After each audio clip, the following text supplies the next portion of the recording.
ఏమండి, పేరెంట్స్ పెద్దవాళ్ళు అవుతున్నప్పుడు పిల్లలది ఏంటి బాధ్యత చెప్పండి? ఏం చేయాలి? ఏంటి అట్లా చూస్తారు?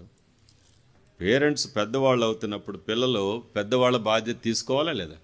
సంఘాల బాధ్యత, సేవకు బాధ్యత తీసుకొని చక్కగా వాళ్ళు మొయ్యాలి. అర్థమైందా?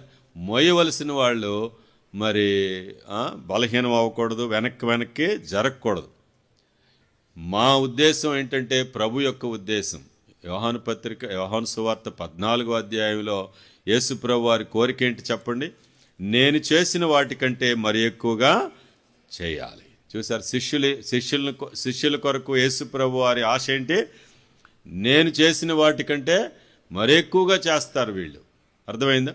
కాబట్టి మా ఆశ ఏంటంటే, రక్షణ పొందినటువంటి వారు మొదటగానే ఉండి ఎక్కువగా మాదిరిగా అన్ని విషయాల్లో మెచ్యూరిటీ ఉండి వారు నడుస్తూ అనేక మందిని నడిపించేవారుగా, బాధ్యతలు భారాలు మోసి ప్రభువుని గణపరిచేవారుగా, సంఘ క్షేమం కొరకు నడిచేవారుగా మరి ఉండాలని దేవుడు కోరుకుంటా ఉన్నారు.